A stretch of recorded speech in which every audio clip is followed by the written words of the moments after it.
When I questioned Fidel for the 8th time about his relationship with his female assistant, Fidel coldly pointed at the door and said, "It's exactly what you saw. If you can't take it, you can move out of my place." As soon as he finished speaking, text that only I could see appeared before my eyes. Female lead, don't listen to him. The male lead is just saying that because he's upset you don't trust him. Just tell him you're jealous. And he'll immediately kneel down to explain everything from start to finish. For the first time, I ignored these words and simply looked at Fidel and said, "Okay, hello, everyone. Welcome to my channel. Subscribe us to read wonderful novels every day. Now the story begins." I turned and went back to my room to start packing, the words before my eyes trembling even more urgently. "Heroine, don't act impulsively. The male lead is just being stubborn. He actually cares about you deeply, right now." If the female lead just glances back at the male lead, his tears would instantly fall. My hands paused while packing my things. Being with Fidel was my own choice. Back then, Fidel was famously known in our university as the beautiful, strong, yet tragic figure, handsome, from an unfortunate family background, ranked first in his major for 3 consecutive years, and had won national scholarships. The girls who liked him were as numerous as fish in a river. Yet all were driven away by his perpetually cold expression. Only I persisted tirelessly for 3 years, finally plucking this unattainable flower from the high mountain. After we became a couple, even his eternal indifference didn't bother me, because I believed that as long as I loved him enough, there would come a day when the iceberg would melt for me. Later, when I learned that his parents had a troubled marriage and both had affairs when he was just old enough to understand. With reddened eyes, I told him, "No matter what happens, I will always embrace you and never push you away." That night, Fidel was utterly wild with me, and these invisible words appeared only after Fidel proposed to me. They told me Fidel what inexplicable anger was about. They taught me Fidel what to do when he turned red-eyed and told me to leave. They said Fidel, this eternal iceberg, needed a little sun like me to warm him up. At first I believed this was heaven's reward for me, until later. Fidel came home one day with someone else's perfume on him. They said, "He just wants to make you jealous, heroine, just a man's little game." Fidel ignored my messages for the first time, and when I called, he hung up. They said, "Keep calling, heroine. The male lead is secretly thrilled watching your name flash on his screen over and over." Another time, at 2 in the morning, Fidel's phone was off. I searched everywhere he might be in the pouring rain, only to return home and see him being helped out of the car by his assistant.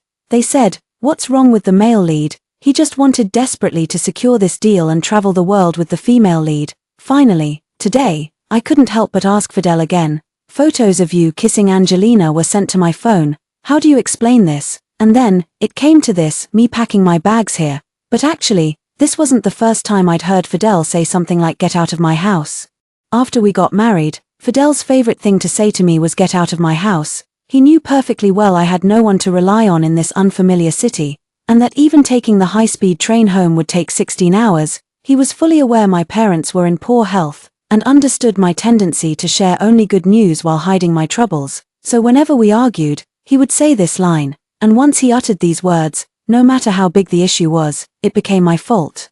I still remember the first time I heard him say this. I was completely stunned, sitting in the room silently crying. It took him 3 hours to finally come in, kneeling before me with reddened eyes, his voice trembling as he begged for forgiveness. "Ethel, I don't know why, but when I get angry, I remember how my father used to treat my mother like this. To me, this place only feels like home when you're here. I'm sorry, please don't go, don't leave me, okay?" Seeing him looking so fragile, as if he might shatter at the slightest touch, I immediately reconciled with him without hesitation. Then it became an endless cycle. He told me to leave, I hid in the room, he came to apologize, I closed my eyes briefly, and suddenly the door behind me opened. Fidel held the doorknob and said, "Ethel." His words trailed off abruptly when he saw the suitcase placed on the floor. He suddenly looked up at me, then sneered, "Good, you've finally grown a spine this time. Hurry up and pack.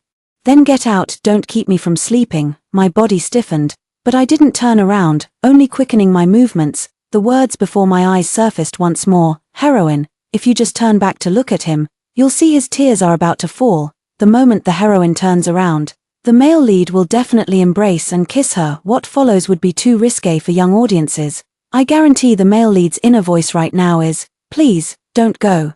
I stared at those lines of text, feeling as if my breath was being slowly suffocated. From falling in love to marriage, I was pushed away by him time and again, Yet I clung to him shamelessly like sticky candy. I lived like this for 7 years. During one of our fights, he sneered at me, "Ethel, do you even know how to write the word self-respect?" He didn't know that loving someone means abandoning self-respect. And now, I can't love anymore. I closed the suitcase, zipped it up, and pulled up the handle. I walked past Fidel, pushed open the door, and strode out. I went downstairs, and those words flashed before my eyes again. It's over. The female lead is really angry this time. If the male lead doesn't comfort her soon, it'll be too late to make up. Why does the male lead just stand on the balcony like a lovesick fool? The female lead is about to leave the neighborhood, just as I couldn't resist the urge to turn back and look. The piercing ringtone of my phone abruptly sounded. Looking at Fidel, my heart trembled, yet my hand honestly pressed the answer button. On the other end of the line, Fidel's voice was icy cold. "Do you still want that ornament by the bed? If not, I'm throwing it away." Those words struck my heart, the pain suddenly making it hard to breathe. Fidel was referring to the ceramic doll figurines we made together during our first date. The base of the doll bears the names we carved for each other with our own hands, and the heart enclosing those 2 names was something he insisted on adding. All these years, no matter how much we fought, he never touched those 2 dolls. But now, he just coldly says, "Throw them away if you don't want them." Those words flashed before my eyes again. Female lead. The male lead actually wanted to say, "If you're even abandoning these, does it mean you're really going to leave him behind?" A conflicted person needs a lover who won't be driven away. The male lead just wanted to confirm you wouldn't leave him. Reading these words, I forced out a trembling voice from my throat. Just throw them away." Fidel didn't even say another word before hanging up the phone. I dragged my suitcase out of the neighborhood and paid a premium to an agent to rent an apartment within 3 hours.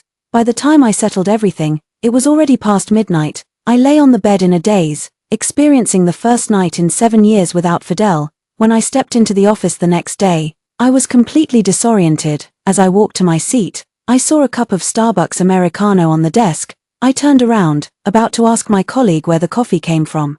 When I saw Fidel and his assistant Angelina walk into the office together, Angelina smiled sweetly. "It's my birthday today," and our minister dug into his own pocket to treat everyone to coffee. "There'll be desserts this afternoon too." It was her birthday, but Fidel paid. Now, all eyes turned to me in unison, my hand at my side clenched abruptly, nails digging into my palm. Then, I picked up my coffee and, under Angelina's astonished gaze, raised it toward her from afar. "Ms. Angelina.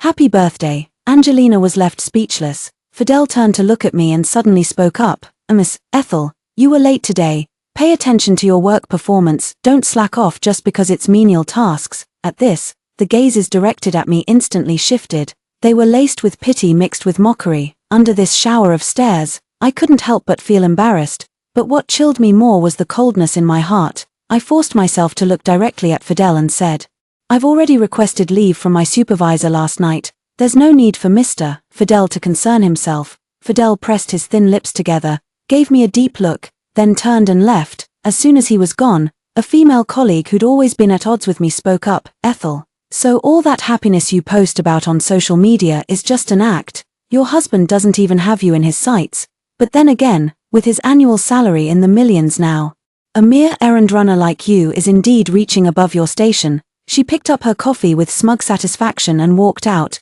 passing by me without bothering to conceal a derisive snort. I lowered my gaze to the Americano on the table when something suddenly occurred to me. When I first joined the company, Fidel and I both worked in technical positions, but the company has a clear rule: employees in the same department are not allowed to date, to avoid suspicion. And thinking that someone had to take care of the household, I voluntarily transferred to the administrative department. After successfully changing positions, I left work on time every day and kept the house in perfect order. But now, in Fidel's words, "I'm just a handyman." I remained silent. Yet words flashed before my eyes once more. Female lead, don't listen to the gossip. The male lead only treated the whole company to coffee so he could have a legitimate reason to visit the admin department and see you. It's true, when the female assistant mentioned your birthday, the male lead's eyes lit up. "Female lead, you have to believe me." I believed these words were true.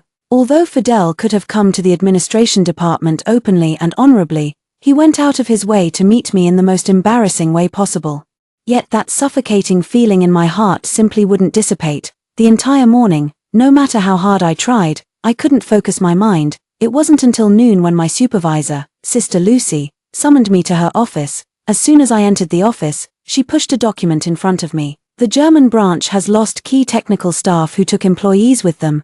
Compile this year's performance metrics and select someone to take charge over there. My heart stirred. And a thought rushed to mind, the words spilled out before I could stop them. Director, I was originally in a technical role. I volunteer to transfer abroad. The moment these words left my mouth, both Lucy and I froze. Before this, I had never considered the possibility of leaving Fidel on my own initiative. But once this thought took root, it became impossible to suppress. Sister Lucy hesitated before asking me, Ethel, this transfer requires signing a contract with the company. You won't be able to return to the country for at least 5 years. Shouldn't you discuss this with your Mr. Fidel first? I shook my head, my determination growing stronger. Sister Lucy, no need, I can make my own decision. I once gave up my career for my family. Now that I have the chance to start over, I don't want to miss it. As the words left my mouth, Sister Lucy's gaze toward me changed. She studied me for a long moment before finally nodding. All right, I'll recommend you to the higher-ups. Don't let me down. I nodded vigorously, a sudden surge of excitement rising in my chest. Just as I stepped out of the office, the text before my eyes flickered once again. No way, the female lead is going abroad. What about the male lead then? Male lead, hurry up and comfort the female lead, or you'll really lose your wife. No matter how long you hug her pillow and stay awake till dawn. It's useless. This time, I didn't pay attention to what they were saying, but eagerly began reviewing the technical materials again. Fortunately, although I've changed positions in the past 2 years, I've maintained the good habit from my student days of periodically reading cutting-edge documents in my field. I spent the entire day recharging until my friend Janet sent me a message. Ethel, it's my birthday today. Can you come? I immediately remembered and quickly replied, yes, after work.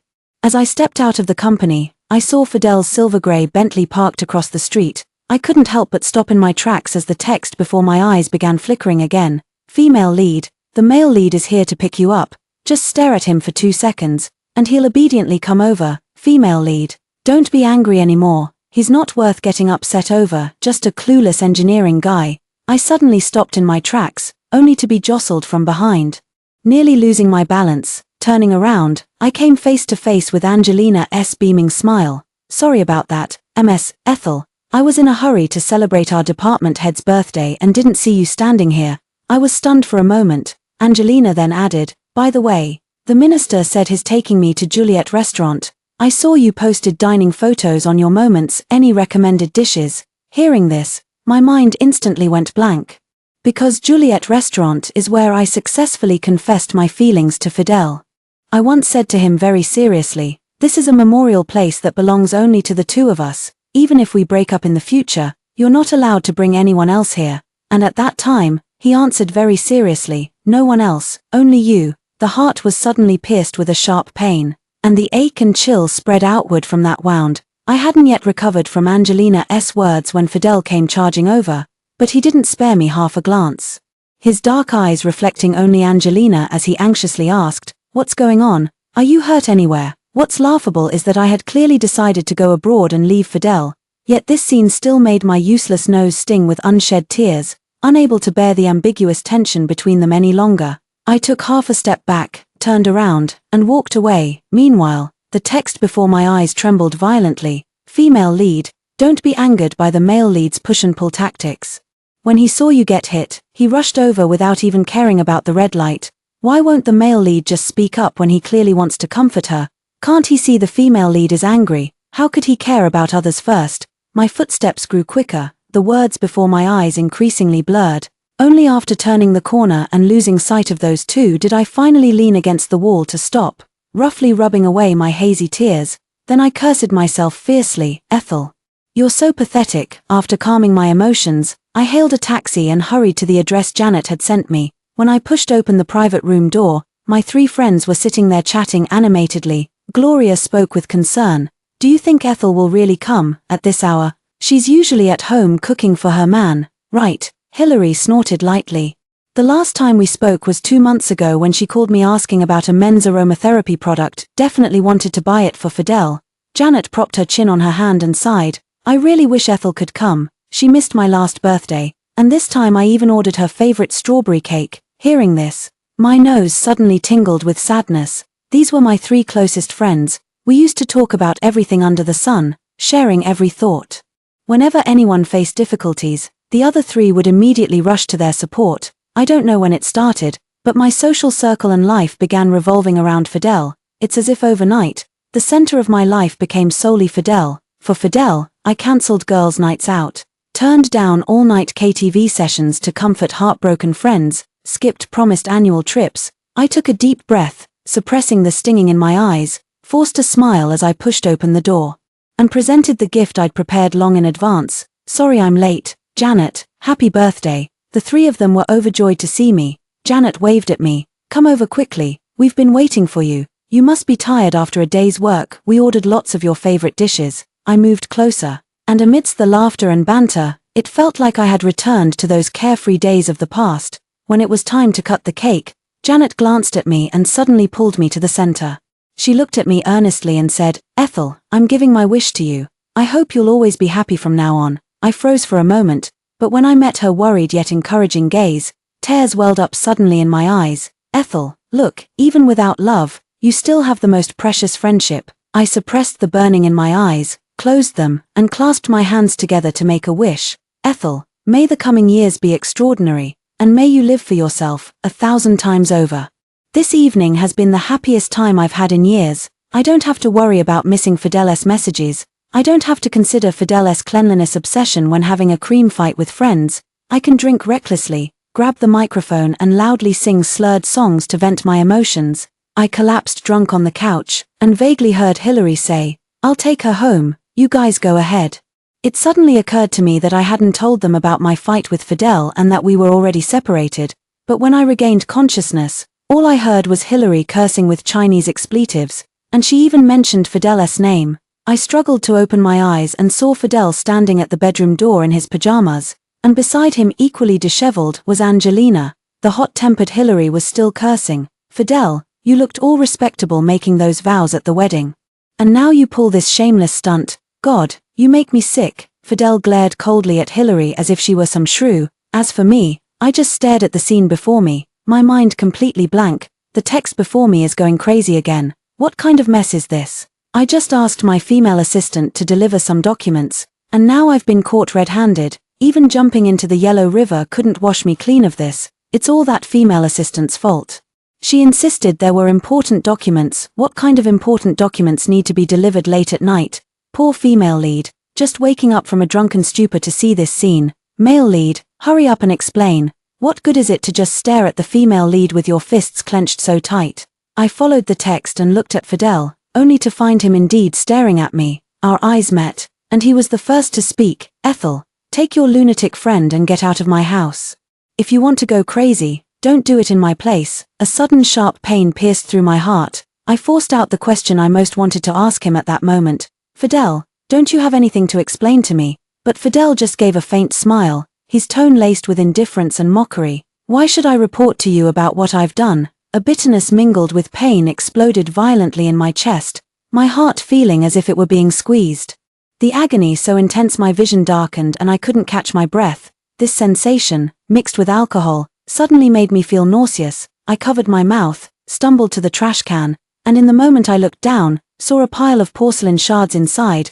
They were the 2 dolls from the nightstand. I stared at them, gripping the edge of the trash can so tightly my knuckles turned white, vomiting violently as if trying to expel my very heart. Ethel, Hillary grew anxious, rushing to my side in quick steps, patting my back repeatedly to soothe me. All the while, Fidel stood at the bedroom doorway without moving an inch. Fidel, I sensed Hillary was about to lose her temper again and quickly grabbed her hand, but when I looked up, I saw her expression suddenly freeze. Her voice carried a cautious tenderness. Ethel, don't cry. Dazed, I raised my hand to wipe my face, only to feel my fingertips damp. So, I had been crying all along. The words kept flashing before my eyes. The female lead started vomiting, and the male lead was so frantic he was about to rush over, but his friend just beat him to it. Seeing the female lead in tears, the male lead immediately regretted speaking so harshly. Female lead, don't be sad about the ceramics in the trash bin. The male lead secretly made new ones to apologize, that's why he threw these away. I can no longer focus on what they're saying, clutching my friend's hand tightly. I used her strength to stand up and managed to say, "Hillary, let's go." Hillary gritted her teeth, turned back to glare fiercely at Fidel, then firmly grasped my hand as we walked toward the door. Just as we neared the exit, I stopped and turned back to look at Fidel, speaking earnestly, "Fidel, let's find time to get a divorce." As the elevator descended floor by floor, I leaned weakly against Hillary, suddenly remembering many things, all trivial matters from when I was with Fidel. Like how I often forgot my keys, but Fidel disliked digital locks. Once I waited for him in the hallway until midnight without keys, and his first words when he returned were, "See if you'll dare forget things so carelessly next time." Another example, the neighbor downstairs called me saying our water pipe was leaking. I immediately took leave and rushed home, only to find Fidel already there. When I asked why he didn't handle it, he simply said, "These things have always been your responsibility. What does it have to do with me?" Or that time when Fidel was on a business trip, I bought a monstera plant, took a photo to show him, and sent 3 messages in total. He never replied, and when I sent the 4th message, I discovered he'd blocked me. Only after he returned did he tell me, "It was disturbing my meeting. There was no need to send such trivial things. It's nothing, just trivial matters." But when the avalanche occurs, no single snowflake is innocent. Ding, the elevator reached the 1st floor. Hillary cautiously asked me, "Ethel, are you okay?" I jolted awake from my memories and shook my head at her with a smile, not being trapped by those trivial matters anymore. That should count as a good thing, right? Hillary dropped me off at home and then left. Lying in bed, I thought this night would leave me unsettled, but not long after my head touched the pillow, I fell asleep. The next morning, I woke up to bright sunshine and went to work as usual, but when I reached the company entrance, I saw Fidel standing at the main gate, and the text before my eyes became lively again. "The male lead has been standing here since before dawn, afraid of missing the female lead. He's finally starting to get it. Last night after the female lead left, the male lead even lost his temper with his female assistant and threatened to transfer her to another position, over there." Fidel strode toward me as soon as he saw me, but first gave me a once-over before frowning. "What are you wearing? Didn't I tell you this kind of outfit doesn't suit you? Go change immediately." I glanced down at the red spaghetti strap dress I was wearing and clenched my hands tighter. I don't want to argue with him, but I can't help speaking up. What I wear is my own business. We're getting divorced. Do you understand? Hearing my words, Fidel knitted his brows even tighter. He seemed to hold back for a moment, but couldn't suppress the impatience in his eyes. "The tech department has been extremely busy lately. I don't have time to keep quarreling with you." The words were dancing before my eyes again. Didn't the male lead come specifically to apologize to the female lead? What's with this attitude of his? Oh dear, he didn't sleep all night, his mind completely consumed by the female lead's expression when she mentioned divorce to him. He's probably not even thinking straight anymore. Everyone's saying Fidel has softened, but through these translucent words, all I can see is his indifferent face, and hearing those icy words from Fidel's mouth, "Fine, if you insist on having your way, there's nothing I can do." I look at Fidel. Seeing the determination in his eyes clearly, he was certain I wouldn't leave him, certain my talk of divorce was just an empty threat. Suddenly I lost all desire to continue the conversation. Simply nodding, "I'll draft the divorce agreement as soon as possible." With that, I walked straight into the company building. Entering the administrative office, Sister Lucy approached me holding some documents. "Ethel, it's urgent. They're in desperate need of people over there. The CEO directly approved your transfer application. I've booked you a flight for tomorrow night at 9 p.m. Will that work for you?" I was stunned for a moment, then nodded firmly, "Yes," clutching that thin document. My mood suddenly brightened. The entire next day, I was swamped with work. First came the handover of work, then I made plans with Hillary and the others to go to a small restaurant near the university. Hearing about my transfer, they were all shocked, but soon after, they all congratulated me one after another. Hillary even slammed the table. "Way to go, Ethel. Not only did you get promoted, but you also ditched that scumbag, killing 2 birds with 1 stone. Congratulations." I couldn't help but laugh out loud. After dinner, everyone went their separate ways. As I strolled slowly along the street, a sudden clap of thunder roared in my ears. Before I could find shelter, the rain came pouring down in torrents. By the time I got home, I was completely soaked. I quickly took a hot shower and took 2 cold pills as a precaution, but in the middle of the night, I still developed a fever. In a daze, I gritted my teeth and forced myself up, then took a taxi to the hospital. I was about to be sent on a business trip the next day. I didn't want to reschedule and delay my plans. What if the boss thought I wasn't being proactive enough? At 2 in the morning, I finally arrived outside the emergency room. Pushing the door open in haste, I heard Fidel's familiar voice asking, "Doctor, is my girlfriend all right?" I instinctively turned to look. In the emergency room, Fidel stood by the desk, letting the seated Angelina lean most of her body against him. Fidel spoke anxiously. "It's just her period. How can it hurt this much? Doctor, hurry up and prescribe her some medicine." I stared blankly at the man before me. "Just menstrual cramps, I've had them too, but when I was in pain, Fidel would only ever tell me to drink more hot water." I stared numbly as those words flickered before my eyes. This time I won't speak up for the male lead. The female lead came to the hospital alone with a fever while he was taking care of his female assistant. Didn't the male lead only act so anxious after noticing the female lead arrived? He's just giving her the cold shoulder. I didn't push the door open completely. She simply turned and sat on the waiting chair by the door. The empty emergency room was completely deserted.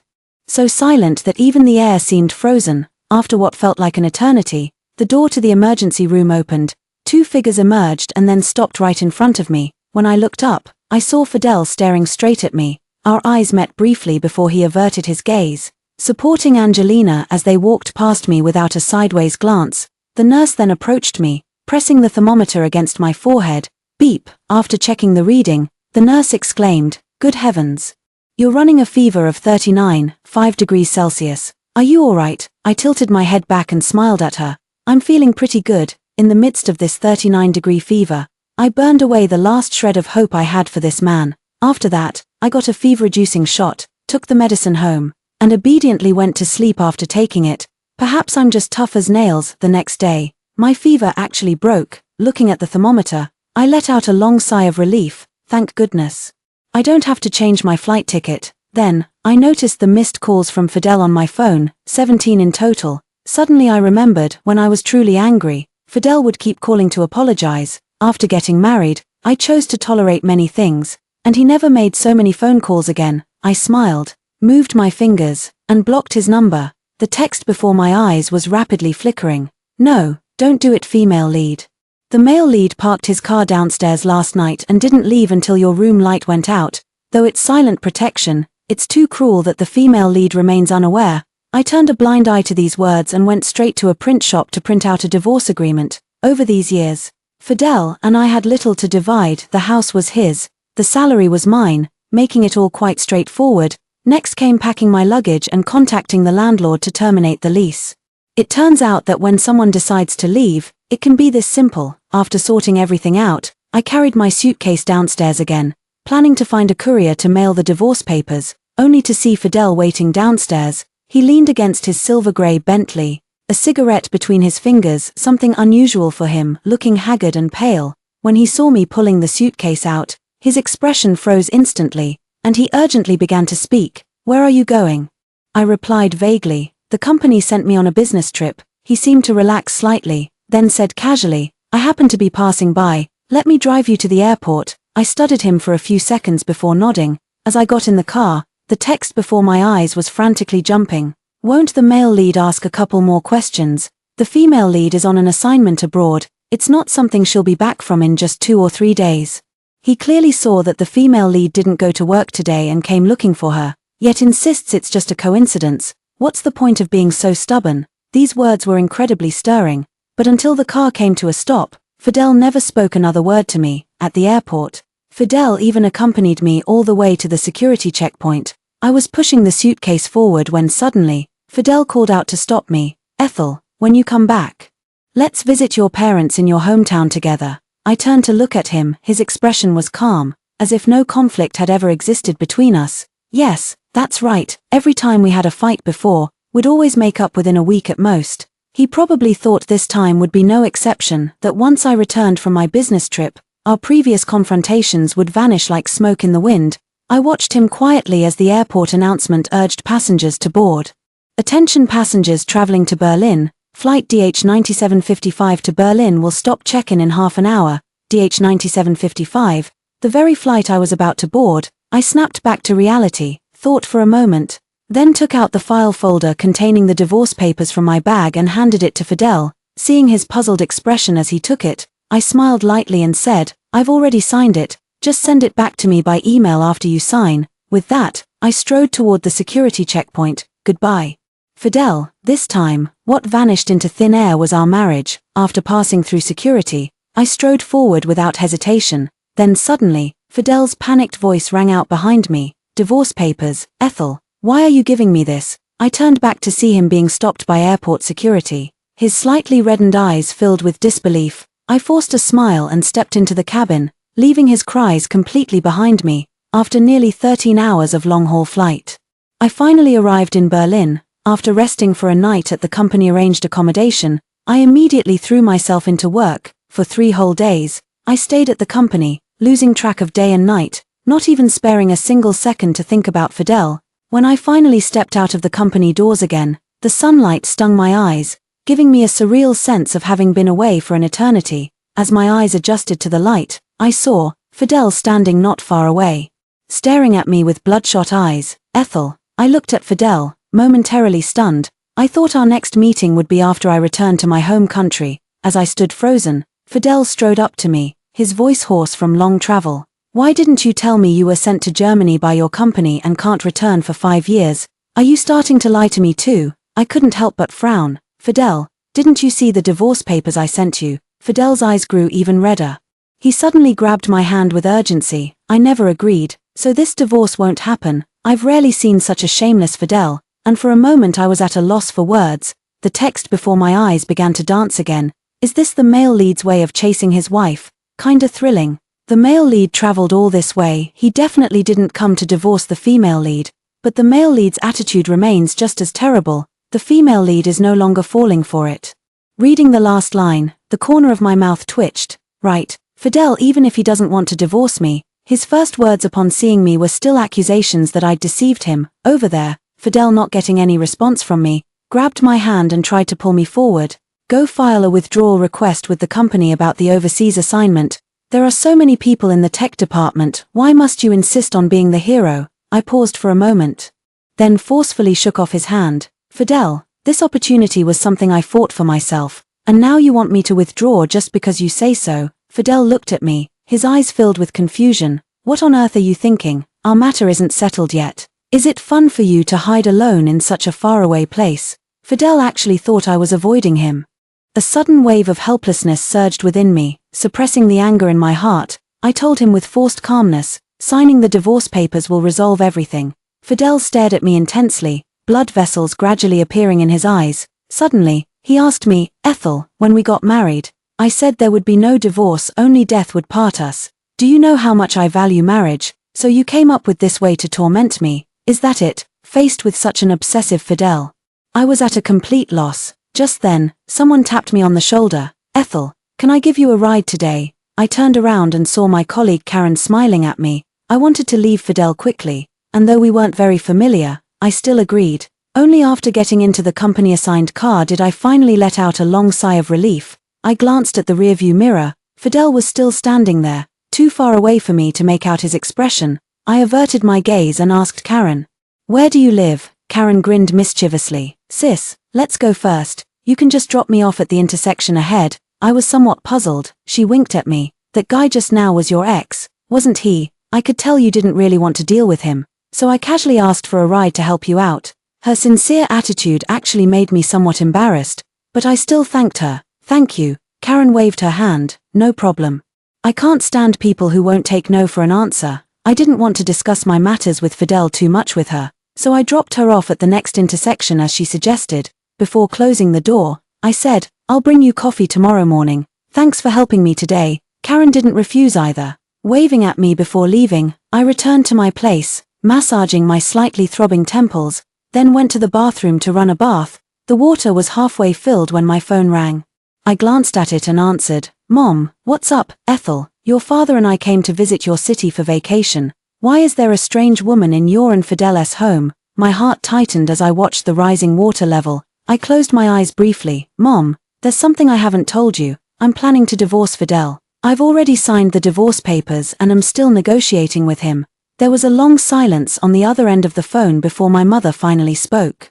"Where are you now? Your father and I will come find you." "No need, Mom. I've accepted a company assignment abroad. When I'm done here, I'll explain everything to you clearly. Ever since I graduated from university, my parents rarely interfered with my affairs or forced me to do anything. This time was no different. Hanging up the phone, I took off my clothes and stepped into the bathtub. As the water rose above my chest, I vaguely thought that the woman my mother saw was probably Angelina.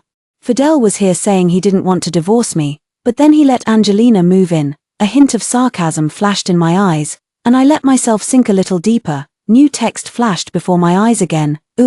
The female lead is definitely misunderstanding again. The male lead just asked his female assistant to mail him some daily necessities. Who wouldn't misunderstand in this situation? The female lead is filing for divorce precisely because of that female assistant.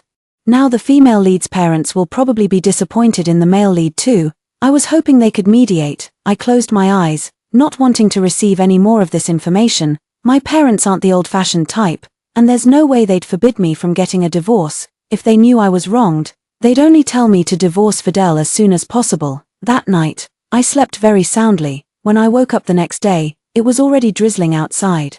As I stepped out with my umbrella, I saw Fidel standing downstairs. The nights in Berlin are cold. I didn't know how long he had been standing there, nor what he wanted, but I felt I had made myself clear yesterday and didn't want to get entangled any further. Just as I was about to walk around him, I heard him call out to me, "Ethel, I didn't sign the divorce papers." He walked up to me, his tone serious. "Either I apply for a transfer here, or you come back with me.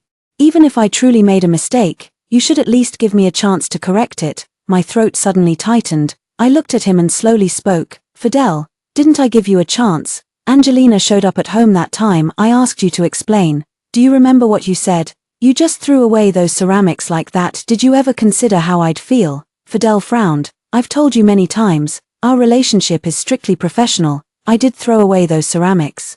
But I made you new ones." He reached out to grab me. "Ethel," I abruptly stepped back, glaring coldly. "Don't touch me." Fidel has strong boundaries, yet allows Angelina to freely come and go from his home. Even now, Fidel has never thought to explain to me what that kissing photo was about. Fidel probably didn't expect me to be so firm, and his expression instantly turned grim. I took half a step back and said bluntly, "I have my own path now. Please don't disturb my life anymore."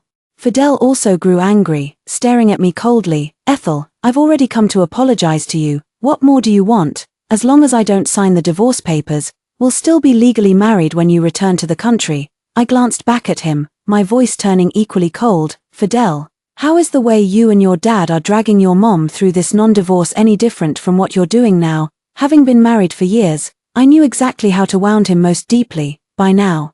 Fidel's face could no longer be described merely as unpleasant. I opened the car door and left without looking back, my mood excellent. When I arrived at the company, I saw Karen waiting for me at the entrance. She asked me, "Ethel, that person didn't bother you yesterday, did he?"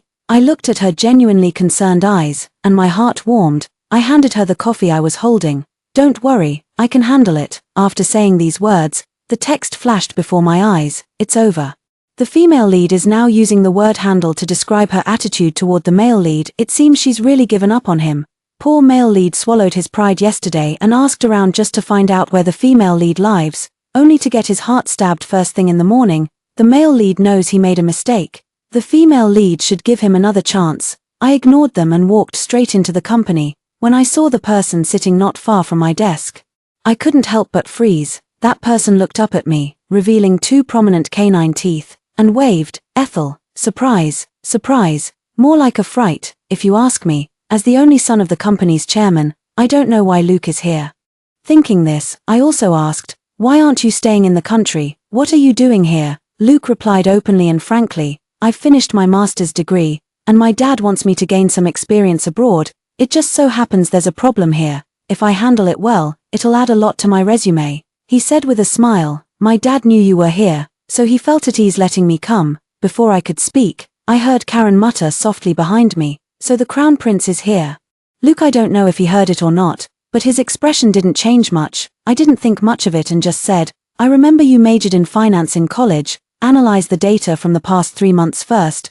Luke had none of the bad habits of a rich kid and worked diligently all morning. Karen, on the other hand, gave him a few extra glances. When it was time for lunch, Luke stood in front of me. "Ethel, can I join you for lunch?" I pinched the bridge of my nose. "All right, let's go." Karen immediately stood up. "I'm coming too." The three of us walked out of the company, and just as we were discussing where to go for lunch, we bumped into Fidel, who was carrying a bag. Fidel's face was expressionless as he handed me the bag. "The food here isn't to your taste. I found a Chinese restaurant and ordered you a meal." He glanced at the other two, then pursed his lips. "I didn't know you'd be with them, so I didn't order that much." I didn't take it, simply saying, "Keep it for yourself, I'll go eat with them." Fidel frowned. "Ethel, do you have to do this to me?" Before I could speak, Luke interrupted. "Isn't this Mr. Fidel? I heard that the project you've been following up on recently ran into some trouble. At this critical juncture, instead of staying in the country, you've come here. Isn't that inappropriate?" Fidel recognized him too. His lips pressed into a thin line as he spoke indifferently. "The project won't have problems. What others say isn't necessarily true." He looked at me. "If you're going to eat, I'm coming too." Suddenly, I felt a bit annoyed. "Fidel, let me be clearer. I don't want to eat with you, understand?" Fidel froze, and the words before my eyes began to shake wildly. "Female lead. Don't treat the male lead like that. He's just eccentric, but he never had any intention of betraying you. No matter what the female lead does, I'll support her. After all, she has truly suffered grievances." Reading that last line, I suddenly felt a pang of bitterness in my heart. During those years with Fidel, I truly endured hardships, but from now on, never again. Without paying attention to the still dazed Fidel, I drove away with Luke and the others. It wasn't until we arrived at the restaurant that I noticed Luke and Karen staring at me unblinkingly. I instinctively asked, "What's wrong?" Karen, seeing me speak, seemed to have received a pardon and quickly said, "Ethel, you were so cool just now. Dealing with scumbags should be this precise and ruthless." She tactfully didn't ask what happened between me and Fidel, just kept praising how amazing I was. I smiled. "All right, let's order." I didn't think I was amazing at all. If I were truly amazing, I wouldn't have let myself suffer for so long. I didn't notice that Luke had been silent the whole time, just watching me quietly from the side. When we returned to the company after dinner, Fidel was already gone.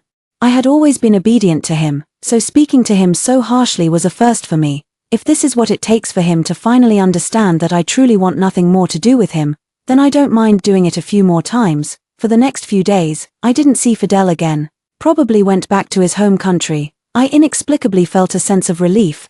The text before my eyes kept appearing intermittently. "The female lead is so serious and charming when she works."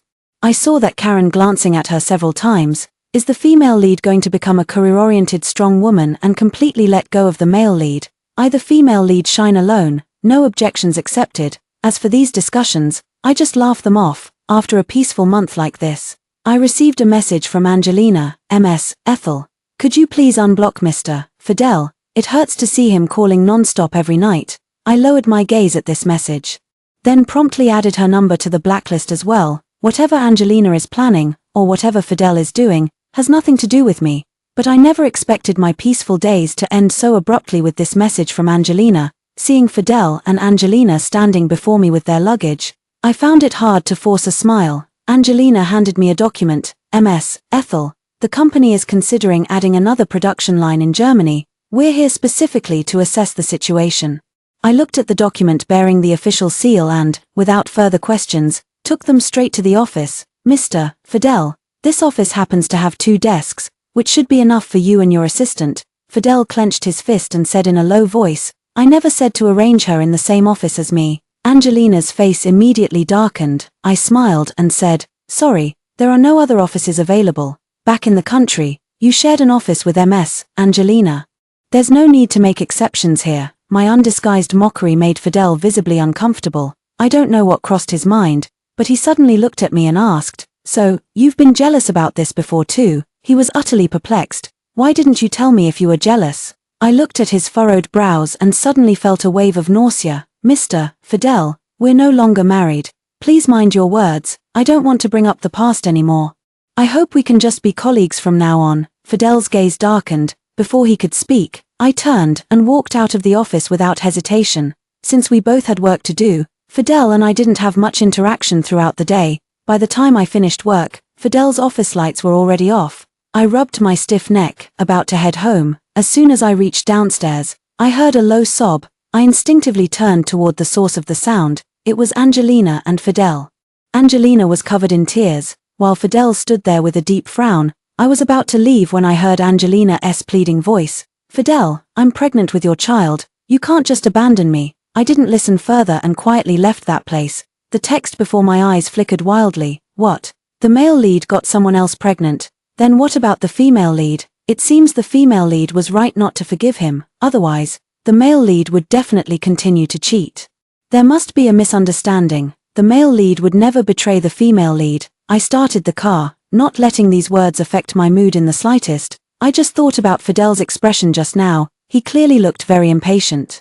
Yet he didn't refute Angelina. From what I know of him, Angelina's words are most likely true. I gripped the steering wheel, feeling nothing but absurdity. He put on such a devoted act in front of me, yet had a child with someone else.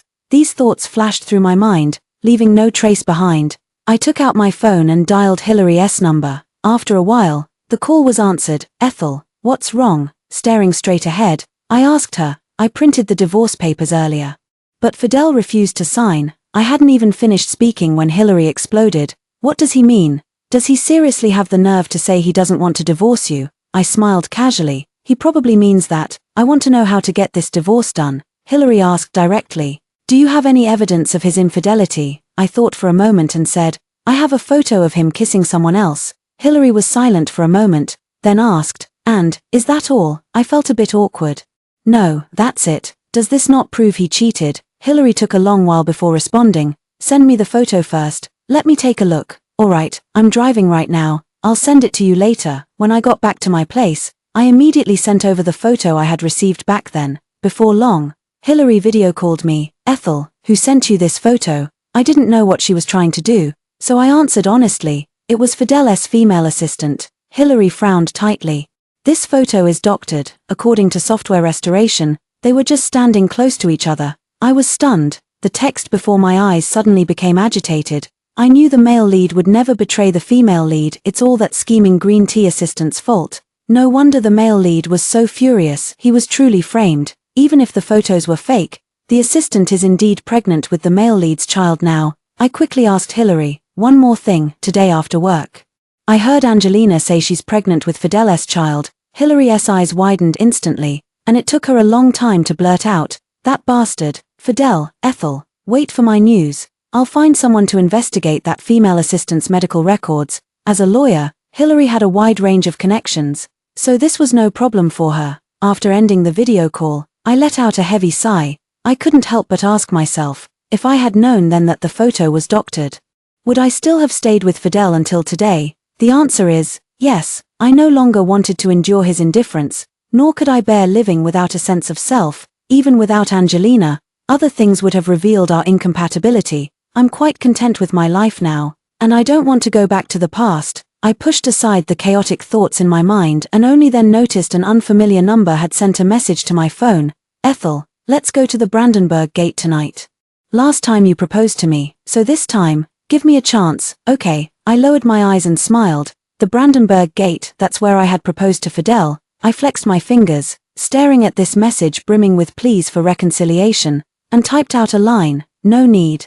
What you should be considering now is Angelina's unborn child and what to do about it. Within an hour of sending this message, my door was knocked upon. I peered through the peephole and sure enough, it was Fidel. His face bore an anxiety I'd never seen before, even with sweat beading on his forehead, but I had no intention of opening the door. Right now, none of his emotions concerned me. I'd silenced my phone in advance. It lay quietly on the bed, flashing repeatedly, but I couldn't be bothered to check. Fidel finally lost his patience and shouted outside the door, Ethel, open the door, let's talk this through properly. I let out a laugh, with a man who was about to become my ex-husband.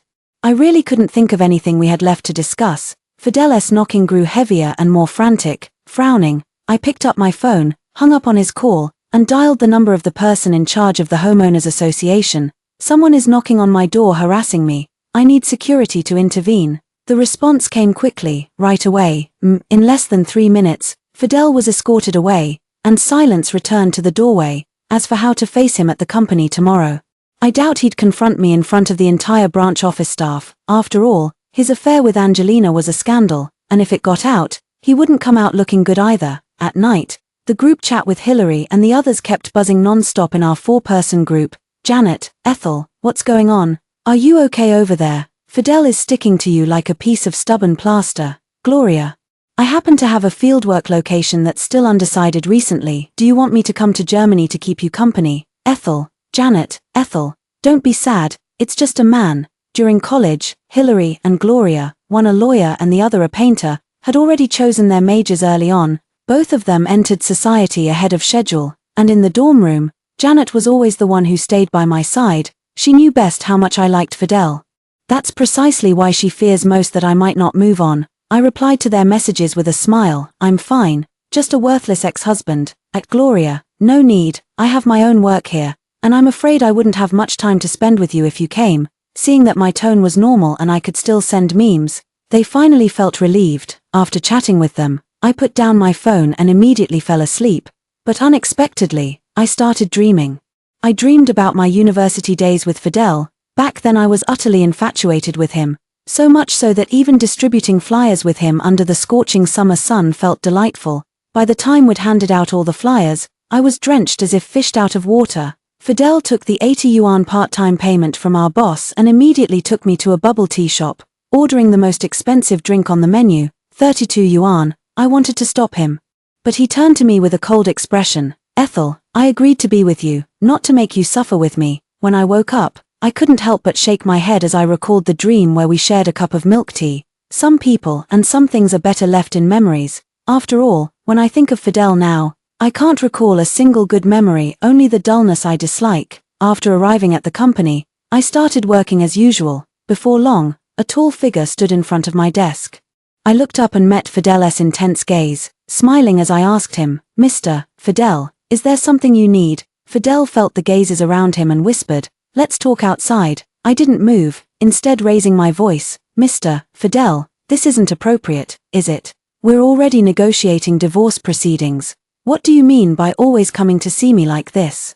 The surrounding gazes changed in an instant. Fidel's face darkened immediately. Looking at him like this, I suddenly remembered that day when he helped Angelina celebrate her birthday by sending milk tea to the entire company. I admit, I had ulterior motives. I wanted to get back at him. But when I actually did it, I didn't feel the satisfaction of revenge, only self-loathing. I withdrew my gaze and said calmly, if you don't want me to say more, leave now. I thought Fidel would know when to quit. At least someone as privileged as him shouldn't be able to endure such humiliation. But I never expected him to suddenly get teary-eyed. With downcast eyes, his voice hoarse, he said, Ethel, let me explain, please. I couldn't help but pause what I was doing as the text before my eyes flickered. The male lead finally realizes the female lead wasn't just threatening divorce out of spite. He's panicking now, but given how things stand, it's difficult for the female lead to forgive him. It wasn't in vain that the male lead sat alone in his car all night after being kicked out of the apartment building. He finally figured things out. I thought for a moment and said, I need to work now, we'll talk after I'm off. Fidel's dejected expression instantly lifted as he exhaled in relief. All right, I'll wait for you outside the company after work. Feeling the curious gazes around me, I paid them no mind. But when I stood up with the documents, I noticed Luke's seat was empty. I asked Karen, where is he? Karen looked up blankly. What, Luke? He took a personal day today. I nodded. Luke had always been a free spirit, so the fact that he lasted a month at the company already surprised me. He probably couldn't take it anymore and went off somewhere to unwind. When I returned from delivering documents to the finance department, I noticed a missed call on my phone. It was from headquarters. I quickly called back and heard the voice of the CEO's office assistant, Ms. Ethel. The chairman asked me to make this call. I've already sent his private number to your email. This is a private call, so you can call him back when you have time. I held my phone, feeling a bit lost. The chairman and I had only met a few times at annual meetings, where he presented me with an award for outstanding employee. What matter could be so important that someone at my level would personally call his private number? I couldn't figure it out no matter how hard I thought, but I still took my phone to the corridor and dialed the number from the email. It rang 3 times before being answered. Feeling somewhat nervous, I hadn't even spoken when the chairman's deep laughter came through from the other end. Ethel, right. I tightened my grip on the phone. Yes, Chairman, what can I do for you? There was a pause before the voice continued. I remember you were schoolmates with my good-for-nothing son. We've had some disagreements now. With the mountains high and roads long, I can't get away. He's refusing to go to work these days. Would it be convenient for you to go and persuade him for me? When I heard what it was about, on the one hand, I marveled at the chairman's concern for Luke, and on the other hand, I found the whole thing absurd. Luke is almost 30 years old. He's having a spat with his family and he wants me to go persuade him. What kind of nonsense is that? But since he was my direct superior, I had no choice but to agree. Just as I finished the call and was about to return to my workstation, the text before my eyes suddenly made me stop in my tracks. This chairman is acting strange. Yesterday when he was on the phone with Luke, he was all smiles. Luke is so lucky, rich and with a dad who loves him enough to help him pursue the female lead. Male lead, danger. This was the first time I hadn't seen them mention Fidel in these texts, but the information they revealed left me somewhat incredulous. Luke, chasing me, that's simply preposterous. First of all, I'm almost 6 years older than Luke, and we have very little in common. With his family background and status, he could have anyone he wanted. Why would he fall for a divorced woman like me? As for the chairman helping him pursue me, that's even more impossible, at their social level. It's all about arranged marriages between families of equal status for business alliances. That's how it's always written in novels. Countless thoughts flashed through my mind in an instant, but in the end I decided to brush these words aside. Focusing on my work and improving myself is what I should be doing right now. With that thought, I turned and walked back to the office. As soon as I entered, all my colleagues looked at me with smiles. "Ms. Ethel, have you been lucky in love lately? Ethel, come quick, it's so beautiful." Karen stood at my workstation waving at me while stepping aside. Only then did I see an exquisitely wrapped bouquet of sunflowers placed on my desk, vibrant and radiant. I frowned and looked toward Fidel's office. He was the only one here who knew I liked sunflowers. But when I looked over, I saw him staring intently at the bouquet, his eyes practically spitting fire. It wasn't him. I paused, walked over, and saw a card tucked inside the flowers.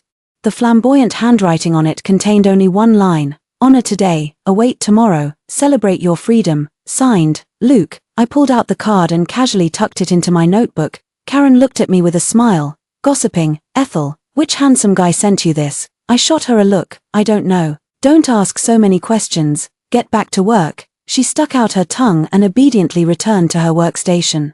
I moved the flowers aside and sat down to review the forms submitted today. Only occasionally did I glance over, finding the sunflowers bathed in sunlight rather pleasing to the eye. Before long, it was time to clock out. While I was still reporting work to headquarters, nearly everyone around had already left. By the time I ended the video conference with the other side, the office was already empty. No, not entirely. I turned to look at Fidel, who had been smoking by the door the whole time, and frowned. Seeing that I was done, he stubbed out his cigarette and walked over. A strong smell of smoke made me feel quite uncomfortable. He had smoked several cigarettes, his voice now hoarse. "So this is why you came to Germany, to avoid me and be with someone else?" His baseless accusation left me speechless. I replied coldly, "Does a bouquet of flowers prove I'm with someone else? All those intimate moments you shared with Angelina before, can I sue you for bigamy?" Fidel stared at me with a trace of disbelief in his eyes. "When did you become so aggressive?" His accusatory questions were starting to wear on me. I stood up directly, no longer in the mood to continue the conversation. "Fidel, I've been too tolerant with you all these years. Which made you think I'm weak and easy to bully? You should remember. I was the captain of the debate team in college. Also, who I date and where this bouquet came from. I don't owe you any explanation. Let me remind you one last time. I want a divorce." Fidel seemed provoked by something and immediately became agitated. "Why won't you explain? We're not divorced yet." This is clearly cheating. As his righteous words fell, the text before my eyes began to tremble. Has the male lead still not figured out the situation? The female lead doesn't want him anymore. The male lead is just flustered in his panic. That's all. What's wrong with caring too much about the female lead? Up until now, hasn't the male lead even considered properly apologizing to the female lead? I'm getting a bit tired, and even feel like supporting the female lead in accepting a new relationship. This male lead isn't worth keeping anymore. Through these words, I look at Fidel's slightly bloodshot eyes and suddenly recall things from long ago. When he first graduated from college, Fidel was not yet the elite professional earning tens of millions annually. His parents didn't want to take care of him, leaving him with that old apartment before completely withdrawing from his life. But my parents worried about me, exhausting all their connections and resources to support Fidel.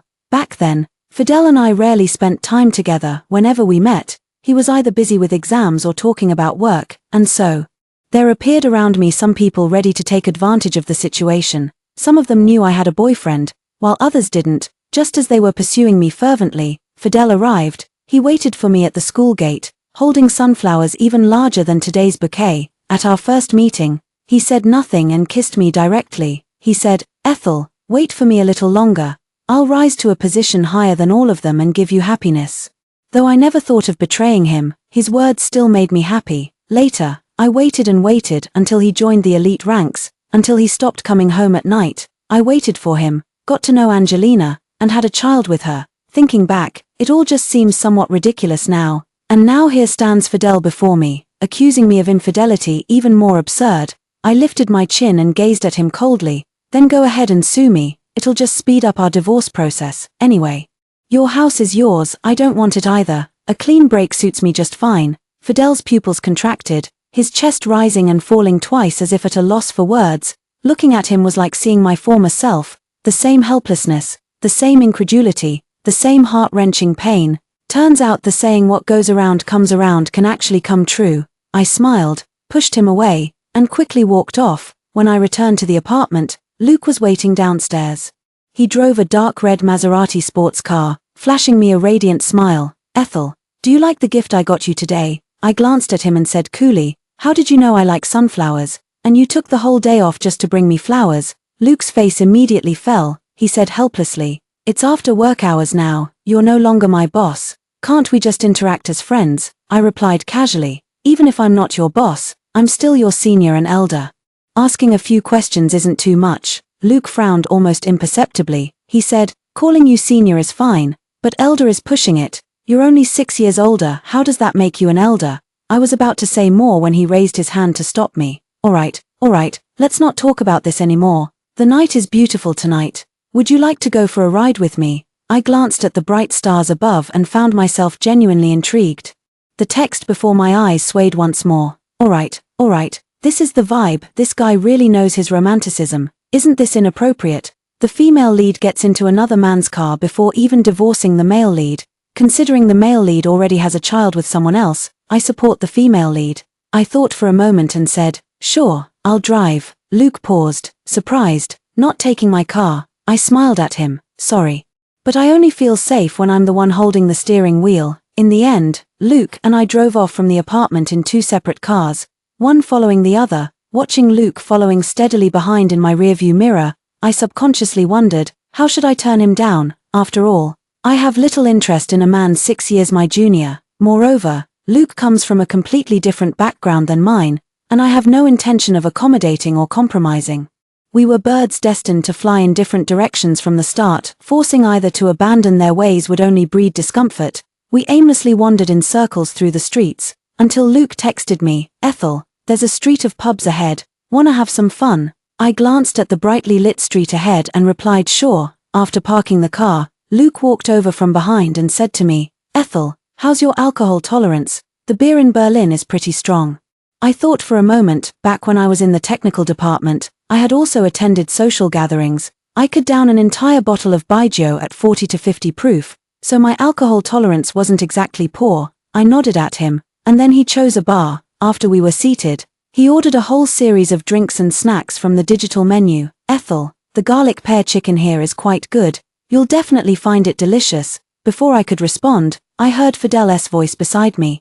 She hates garlic the most. Don't you research people's preferences before inviting them out to eat? I turned my head and saw Fidel standing next to me, his expression dark. I frowned. What are you doing here? Fidel ignored the displeasure in my voice and sat down beside me without hesitation. I actually had some work matters to discuss with you, but when I came looking for you, I saw you leaving, so I just followed. He said this without the slightest hint of embarrassment.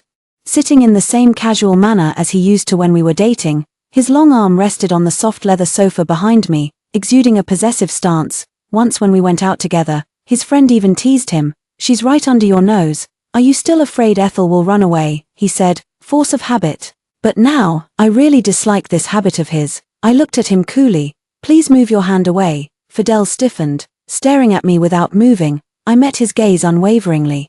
The determination in my eyes crystal clear. He moved his hand away, placing it on his knee and clenching it tightly. I turned to look at Luke. Order one. Let's try it. Fidel will probably never know that it's not that I dislike garlic, it's just because he once mentioned being allergic to garlic.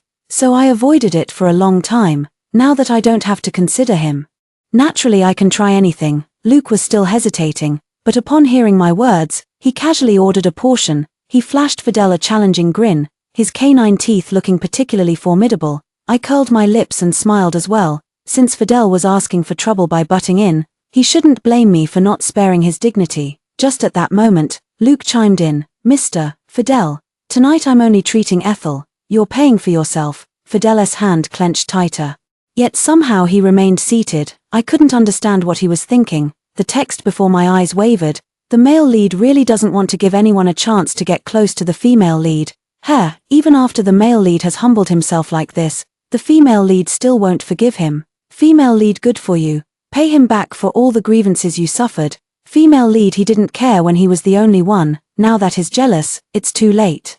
The food and drinks arrived quickly. The woman who brought the wine was Asian. After serving us, she spoke to us in somewhat broken Chinese. Tonight the tavern has various games that couples can participate in, with chances to win big prizes. My interest was piqued, and I asked her, what kind of games are there? Darts, roulette, kings. Luke lit up. Ethel, I know all these games, especially darts. When the time comes, just tell me what prize you want, I'll win it for you.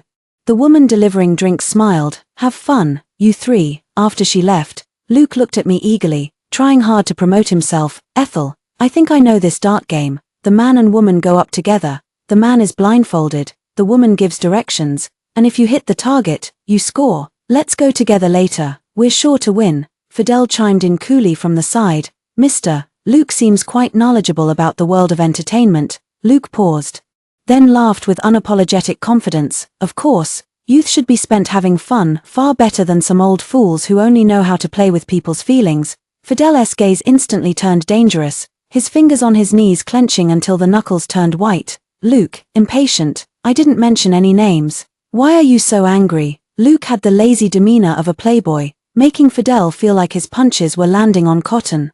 I listened to their back and forth without any intention of speaking up. I simply took a sip of wine, leisurely enjoying the cozy atmosphere. Ever since getting together with Fidel, I've rarely participated in social events. I was always at home taking care of him, waiting for him to return, managing household chores, living a life devoid of flavor. Now that I'm finally free, naturally, I want to make up for all the fun I missed before. I looked toward the front of the tavern, where someone had already set up targets and arranged a series of prizes. I glanced over them, pausing for a moment on one of the small dolls. I vaguely remember that this little doll Karen also has on her desk. She would probably like it. I'll take it to the office tomorrow as a surprise for her. I looked at Luke and said, okay, let's go play later. I want that red doll. Luke cheerfully agreed and immediately turned to look for the plush toy I mentioned, beside us. Fidel couldn't help but interject. Since when did you start liking such bizarre-looking things? Ethel, don't do this just to spite me. I remained silent, but the words before my eyes could no longer contain themselves. Male lead, female lead isn't trying to anger you, she genuinely means it. Can't the male lead consider things from the female lead's perspective? His current behavior is truly ridiculous. Poor male lead. Does he still think the female lead can't let go of him? Remember this, caring signifies affection. The female lead's indifference clearly shows she no longer likes the male lead. I suddenly became curious when I saw the last sentence. These words before my eyes keep flickering, so why can I see them? Moreover, their way of thinking is just like real humans. If they are human, what does that have to do with me? For a moment, I fell into deep thought, automatically ignoring Fidel's profound and obscure gaze. The dart game quickly began. When the enthusiastic host shouted, "Who will be the first brave soul?" Luke stood up without hesitation. "I'll go, Ethel, let's go." I glanced at Fidel beside me and said coolly, "Excuse me." Meanwhile, the boss on stage smiled and said, "Sir, your girlfriend is really beautiful." Fidel suddenly stood up. "Let me interrupt, she's my companion. We're together." Before Luke could react, Fidel walked up to the dartboard and stared straight at me. "Ethel, give me one chance.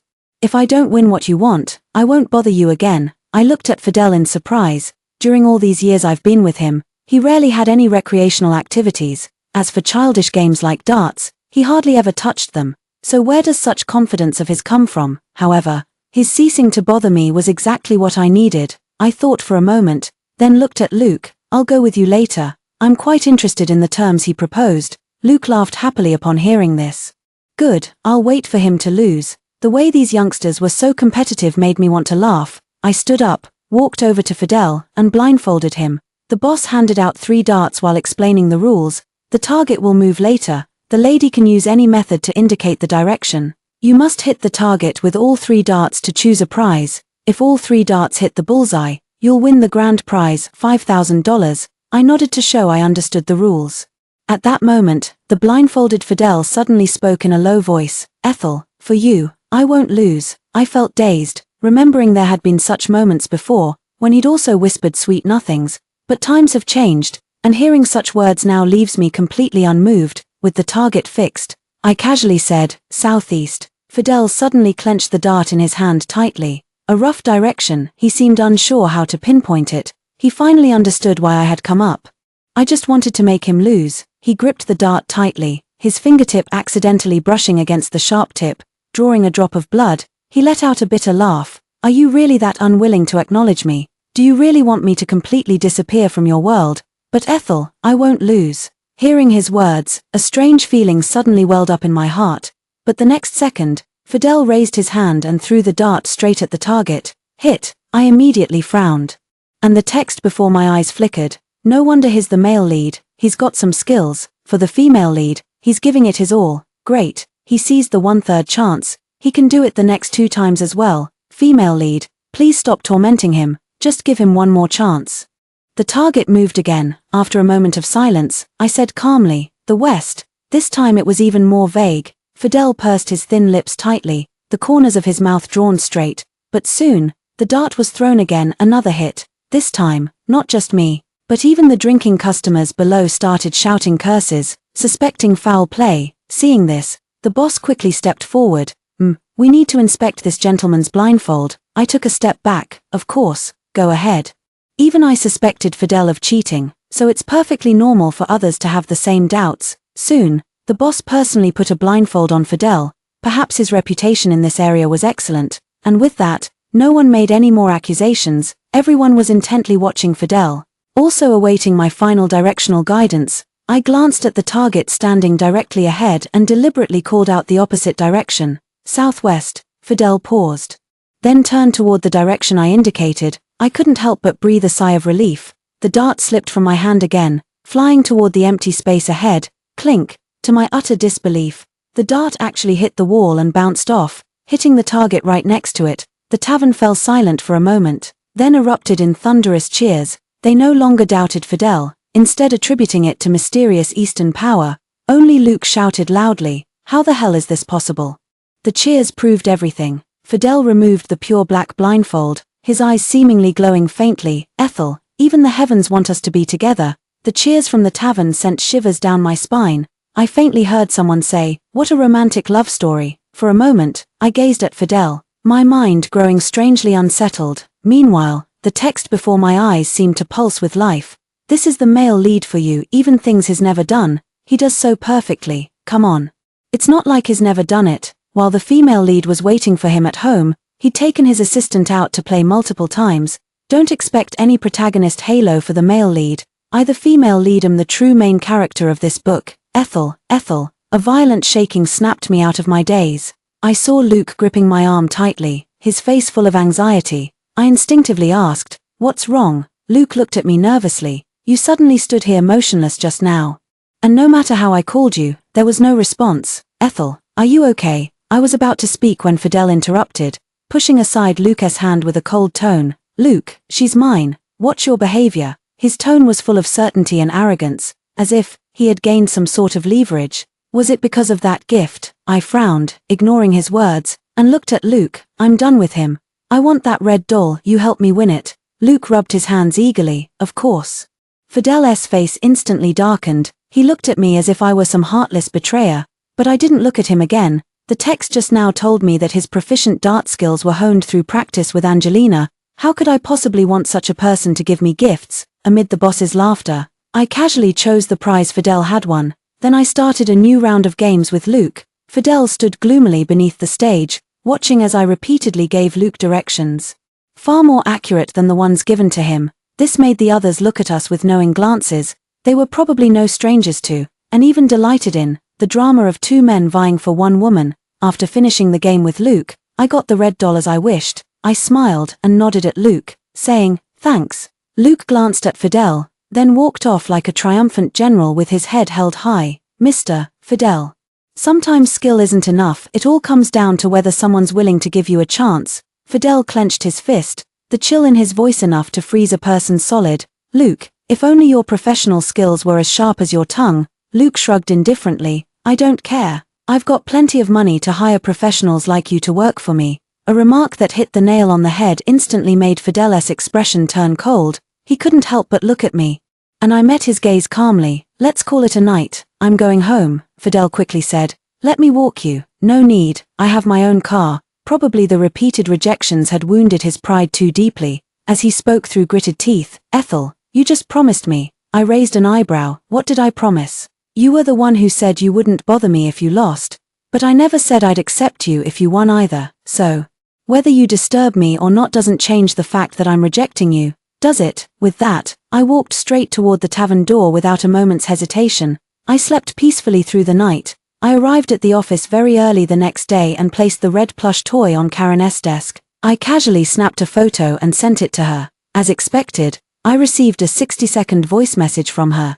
It was full of excitement and exhilaration. But her screams were so loud they made me uncomfortable, so I simply stopped listening. When I reached my workstation, I saw a breakfast set on the desk, dumplings and soy milk. The aroma suggested pork with scallion filling. I paused as text began flickering before my eyes. This must have been sent by the male lead. It's exactly what the female lead loves most for breakfast. Yeah, back in their college days, they visited many shops together just for this particular taste. Let me correct that this wasn't bought by the male lead, he made it himself. A taste of hometown breakfast in a foreign land. The male lead is really thoughtful. I stared at the steaming buns for a moment, then pushed them aside. Just as I was about to take out the sandwich I made in the morning from my bag, Fidel walked up to me. He frowned at me. Eating something so unhealthy in the morning isn't good. It might trigger your stomach problems again. I had already noticed his office door was slightly ajar, so seeing him now wasn't a surprise. Only, I lowered my eyes. You don't need to go through the trouble of making breakfast for me anymore. I don't like it. Fidel remained silent for a moment before asking me, then what do you like to eat? I'll make it for you. I placed the sandwich in my hand on the table and spoke coldly. No need. What I don't like is anything made by your hands. Does that make it clear enough for you? Fidel seemed somewhat disheartened, but still said, I know you're still angry right now, but I'll prove through my actions that I truly know I was wrong. Also, Angelina's unborn child, I'll find a way to handle it. In an instant, I lost all appetite for the sandwich. So Fidel has admitted Angelina's unborn child is his. Without my knowledge, what they did together was far more intimate than that kissing photo they sent me. Just thinking about it makes me feel something rising in my throat, utterly disgusting. When that feeling passed, I looked at Fidel, finding his handsome face utterly unfamiliar. Before I could speak, Luke's voice came through. Ethel, come quick. I brought breakfast for you and Karen, Chinese-style morning treats. Other colleagues who had arrived one after another teased him. Luke, why only bring food for the two beauties? What about ours? Luke chuckled with a grin. I'm in the same group as them, you know, if I get transferred to your group later, I'll butter you up too. His cheerful demeanor was utterly disarming. Luke walked over, shouldered past Fidel, and plopped breakfast onto my desk. Here, pork tenderloin wraps and hot milk, one for each of you. I glanced at him, then at Fidel who was staring intently at me. In the end, I took them, though I thought to myself, when I have time, I must make things clear with Luke. It's best if we can just be friends. If not, I'd advise him not to waste his efforts on me. I accepted Luke's breakfast with a smile. Thank you. Fidel stood by watching, his anger seeming to surge to the top of his head, but only for a moment before he suppressed it again. The text before my eyes kept swaying. The male lead is really pitiful, completely crushed by his love rival. This male lead deserves it. Who told him to betray me? Female lead. What a pity. The male lead could have lived happily ever after with the female lead. I watched Fidel's dejected figure walk away without a ripple of emotion in my heart. After some thought, I opened WeChat to message my boss back in China. How long is the inspection period for Fidel and Angelina here? A reply came from the other side shortly after. They were specially dispatched by the technical department, so I can't say for sure about this. Everything will be based on their investigation results. For now, the technical department has authorized me to allocate a month's funding to them. A whole month. I counted the days. It hadn't even been a week since Fidel arrived here. The days ahead are going to be long and tough. I sighed silently and buried myself in work, trying not to think about anything else. But just before lunchtime, Fidel received a call from someone and rushed out in a hurry. I casually glanced and then averted my gaze, but soon, Angelina sent me a message, MS, Ethel. Would you be free to have a casual lunch together at noon? I have something I'd like to discuss with you. I couldn't help but glance toward Fidel's office, where I saw Angelina looking at me with an expectant expression. The look in her eyes was incredibly complex. For some reason, I suddenly felt a pang of pity for her, and replied with her okay. Soon it was break time. I told Karen, who came looking for me, I've got something to do at noon, you go eat with Luke. Seeing me say this, Karen could only respond gloomily before going to find Luke. Luke first glanced at me in surprise, then followed Karen out. Meanwhile, Angelina and I found a relatively quiet restaurant to sit down. After ordering, Angelina seemed somewhat nervous. She clasped her hands together and took a long time before speaking her first words. MS, Ethel, I'm sorry, I'll abort this child. I looked at her. Her youthful, beautiful face bore an uncharacteristic weariness.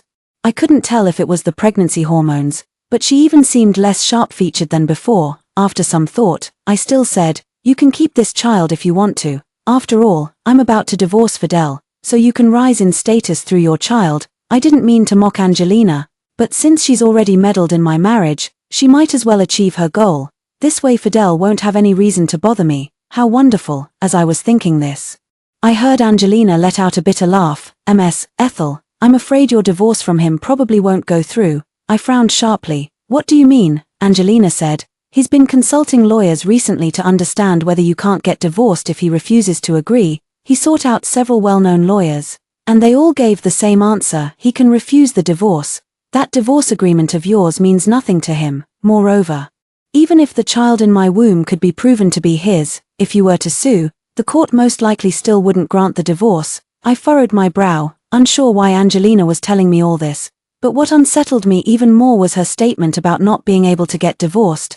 Am I really doomed to be entangled with Fidel for the rest of my life? I couldn't help but shudder. Angelina looked at me and said again, I'm sorry, MS, Ethel. At first I thought yours was a loveless marriage, because I truly couldn't see that Mr. Fidel liked you. But these days, I've finally realized that to him, I'm just a disposable tool, a tool specifically used to provoke your concern for him. Angelina smiled bitterly. I know how despicable I am, having interfered in your marriage, Mr. Fidel was the most suitable and capable person I could reach. I thought you didn't love each other, so I wanted to try, to fight for my own future, but now I've lost completely. I'm sincerely apologizing to you. Looking at her face full of sorrow, I suddenly remembered when she first joined the company, so youthful and energetic, full of fighting spirit and enthusiasm, always hovering around the technical staff, eager to learn more. Angelina, when exactly did she change? Was it the first time you attended an upper-class party with Fidel, or the first time you received an expensive gift from Fidel? I don't know, I said quietly. You can't win. When you pin your future on another person, you're destined to lose from the start. As for everything you're going through now, I don't sympathize, because you brought it upon yourself. But I also thank you for letting me see Fidel's true colors. Without you, I wouldn't have escaped the quagmire so quickly. What happens next is up to you. I called the waiter to settle the bill first, then got up and left without hesitation. Angelina didn't try to stop me. She sat there, her bangs covering her eyes, making it impossible to discern her emotions. But just before I got in the car, I glanced back and saw her covering her face with both hands, her shoulders trembling slightly. I don't know why, but my mood suddenly feels a bit heavy. Back at the company, as soon as I parked my car, I saw Fidel getting out of his car carrying a thermal lunchbox. Our eyes met. He froze for a moment before a smile flashed across his face. He walked up to me and said gently, Ethel, this is your favorite Poria Coco's chicken soup. I've been stewing it for a long time. Looking at the insulated lunchbox he handed to me, Angelina's bitter smile suddenly flashed before my eyes. I don't know where the anger came from, but I pushed away his chicken soup and said coldly, I don't need it, Fidel. You're clearly the one who did wrong. How can you stand here acting like nothing happened? You want my forgiveness, but have you ever thought about Angelina? What gives you the right? My anger made Fidel startle, and the smile instantly vanished from his face. Ethel, I was wrong before, but aren't I making it up to you now? Stop bringing up Angelina all the time. Anything about her has nothing to do with you or me. From now on, it's just us. Seeing his somewhat impatient expression, a sudden chill ran through my heart. The text before my eyes flickered once more. The male lead doesn't realize his mistake at all. He thinks the female lead will forgive him as long as he comes back. He can cheat without consequences. But when the female lead just accepts a bouquet from someone else, he throws a fit. What kind of logic is that? Am I the only one who thinks Angelina is pitiful? She got nothing out of this and ruined her health. The last sentence made me tremble uncontrollably, whether it's me or Angelina. The harm we suffered was all brought by Fidel. If he truly cared about me, there wouldn't have been affairs and cold wars. If he really liked Angelina, he should take responsibility for her. But now, he neither sincerely apologizes to me nor respects Angelina as a person. What gives him the right to shamelessly drift between two women? Who does he think he is? Fidel, seeing my silence, shoved the chicken soup into my hands while saying, "Be good and drink it." The next moment, I clenched that thermos tightly and hurled it violently into the distance. Clang! The metal box hit the ground with a sharp sound, spilling the chicken soup inside all over the floor. I stared coldly at Fidel, whose face had turned pale. "How much for the soup and the box?" "I'll transfer the money, just stop disgusting me." Fidel's cold face faintly flushed red, likely from anger. He clenched his fists tightly, his voice trembling with barely contained rage. "Ethel, you're insulting me." I stared at him coldly. "Aren't you insulting me just the same? Otherwise why would you keep pestering me repeatedly, thinking I'd forgive your betrayal?" Fidel choked up. Seeing me about to leave, he quickly stepped in front of me, his eyes finally showing a hint of surrender. "Ethel, I admit I was wrong. Please believe me, I can't live without you. I promise, nothing like this will ever happen again." The words danced before my eyes. The male lead finally decides to confess his feelings. Too bad it's after the female lead has completely fallen out of love with him. I'd been waiting for those words for so long, but when he actually said them, I didn't feel happy at all. I the female lead am thriving on my own, no need for the male lead anymore. Ignoring Fidel, I stepped past him and left. Back in the office, the stifling anger in my heart hadn't dissipated when I was met with Luke's smiling face. "Ethel, I brought you some rice balls. Try them, they're quite good." I glanced at him casually and said indifferently, I just happened to skip lunch. How much do I owe you?" Luke smiled. "What's between us? Money doesn't even come into it." I didn't speak, just watched him quietly. Luke must have sensed something was off. His smile faded slightly, but he held his ground. "Ethel, it's really not much money." I nodded, turned back to sit down, and pushed the rice ball aside. Luke wanted to say something, but I was already focused on the computer. So he could only return to his workstation sullenly. Until the end of the workday, that rice ball had gone completely cold, and I hadn't taken a single bite, having not eaten anything all day. I felt a bit dazed after work. After getting in the car, I quickly took out a candy and put it in my mouth, which did help alleviate some of that dizziness. Suddenly, I remembered how in the past, Fidel, no matter how busy he was, always made sure I had 3 proper meals a day. I shook my head and cursed myself inwardly. I must really be hungry to think of that scumbag. Now, Fidel has long lost any trace of his former halo in my heart. Only the regret of having loved the wrong person remained, along with the disgust of having misplaced my trust. Just as I started the car, Angelina's text message arrived on my phone. "MS, Ethel, I've already resigned. Thank you for waking me up. If you ever need my help in the future, I'll be there at your call." Reading this message, I didn't reply, simply placing the phone aside, but the heavy stone in my heart seemed to have lightened considerably. Gripping the steering wheel, I let out a deep sigh and chuckled self-deprecatingly, still too soft-hearted. With that, I started the car and drove back to the apartment. After getting home and cooking dinner, I lay on the sofa. It was already nearly 8 o'clock. Hillary's call came right at that moment. "Ethel, it's confirmed Angelina's unborn child really is Fidel's." I listened to her string of angry curses and couldn't help but smile. "I know, but Angelina has already decided to abort the baby." Hillary was stunned. "Is she crazy? Didn't she want to leverage the child for status?" I recounted everything that had happened these past few days. Hillary fell silent too. I asked her uneasily. "Angelina said I can't get a divorce unless Fidel agrees. Is that true?" Hillary snorted. "He wouldn't dare refuse. I have plenty of ways to deal with him. Just the fact that he cheated during the marriage is enough to cost him his job. I have a friend who infiltrated your company's official website. Once the post goes up, Fidel will be panicking for sure." "No, you wait, I'm coming to Germany to find you. We must get divorced immediately." Before I could say anything, Hillary hung up the phone. I thought it over carefully. Ever since I gave the divorce papers to Fidel, there's been no follow-up. If he keeps dragging his feet on the divorce, it could definitely cause some problems for me. After some consideration, I requested leave from my supervisor through the company software. Hillary is the impatient type, she'll probably arrive tomorrow, and I'll need to pick her up. After getting my leave approved, I told Hillary to send me the flight details later, then fell asleep. When I woke up the next day, there was already a message from Hillary on my phone landing at 11 p.m. After some thought, I decided to video call my parents. They answered almost immediately. The first thing my mom said when she saw me was, "You've lost weight." My anxious mood dissipated completely with my mother's words. I laughed. "I haven't lost weight. In fact, I've gained a little." My mother also laughed. "I don't believe that. When you come back, I'll make sure to nourish you properly." Staring at the screen, I finally said what I wanted to say. "Mom, my friend is coming today to help me and Fidel get divorced." My mother immediately stopped smiling, while my father remained silently in the background. My heart sank, and I instinctively asked, "Don't you want me to divorce him?" My mother quickly responded, "No, it's just that you're so far away now, we can't help you with the divorce." Suddenly, the tip of my nose tingled with emotion. "It's my fault, being this old and still making you worry about me." I took a deep breath. "Once I get the divorce settled, I'll come home for a visit when I have time off." Mom nodded repeatedly, and Dad finally spoke. "Ethel, if you're treated unfairly over there, you must tell us. If that Fidel brat dares to bully you, I'll storm right into his house."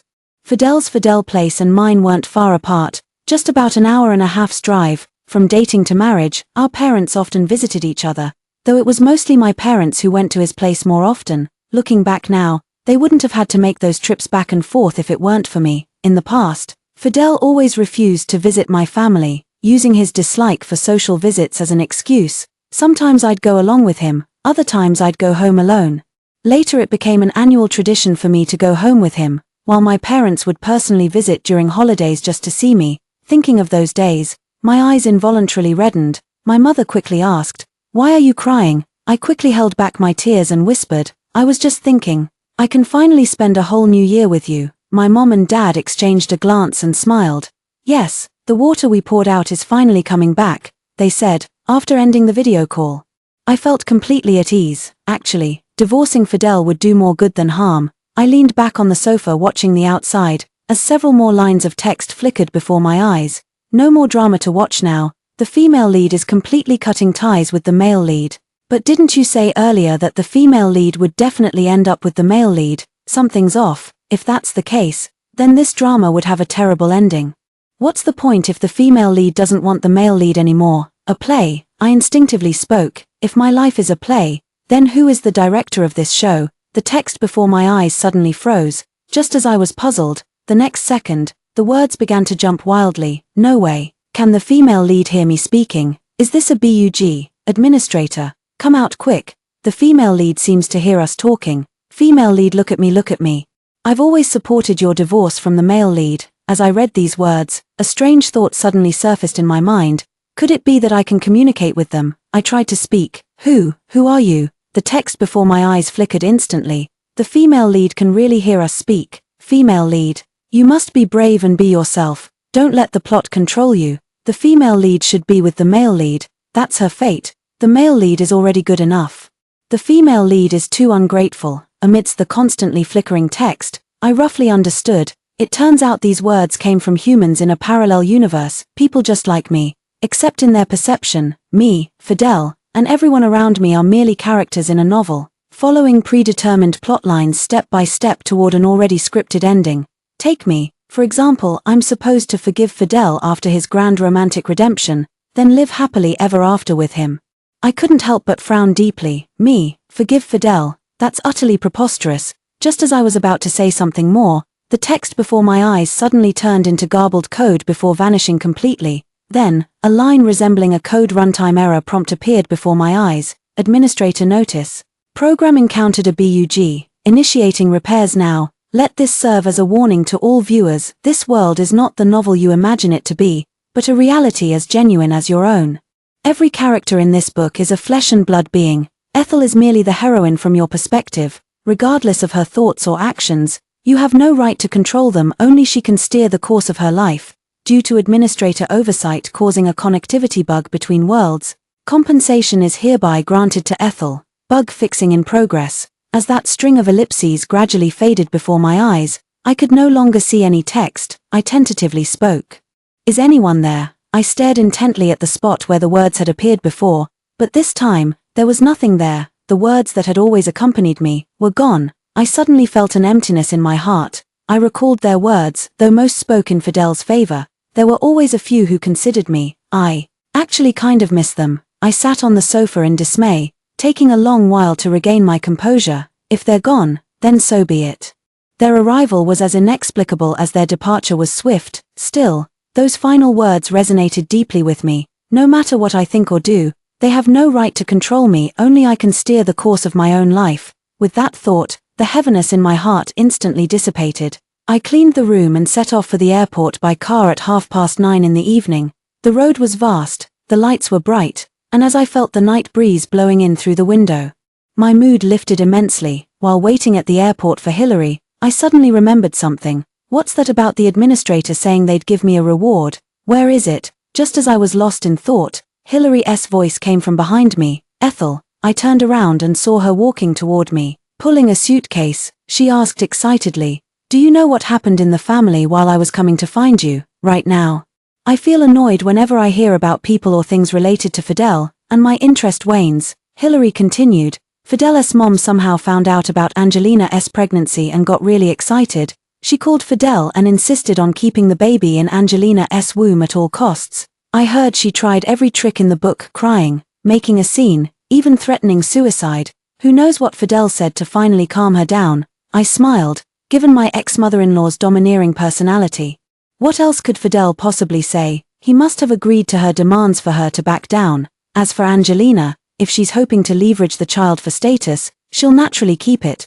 But these are none of my business. I took the suitcase from Hillary and said, "Let's go, we're heading back." While Hillary and I were still on our way home, I received a call from Fidel. "Ethel, let's find some time tomorrow to have a good talk." I raised an eyebrow. Was this the so-called reward? This reward, I absolutely love it. After over 20 hours of long-haul flight, Hillary was so exhausted she collapsed into bed right after washing up, though before falling asleep, she still managed to mumble to me, "Wake me up tomorrow morning, I need to face Fidel with you." Watching her drowsy, confused state, a warm feeling flickered through my heart as I nodded in agreement. The night passed without incident. The next day, I called Hillary and we headed to the company. The company had a lounge area, so after informing HR, I let Hillary rest there. As I walked into the office area, I heard Fidel standing in the hallway talking on the phone. "Who else but you would take the initiative to tell my mom about the pregnancy? Angelina, you make me sick. That night it was clearly you who got me drunk, that's why." At this point, he saw me and abruptly stopped speaking. Fidel casually hung up the phone and walked toward me. I spoke indifferently, "It's work hours now, whatever you have to say, we'll talk at noon." Seeing that I didn't want to engage with him, Fidel had no choice but to swallow his words. But I thought Fidel's mother's domineering attitude must have been hard on him. The dark circles under his eyes told that much. When I returned to my workstation, I saw a bouquet of sunflowers, 3 stems intertwined, radiating a vibrant energy.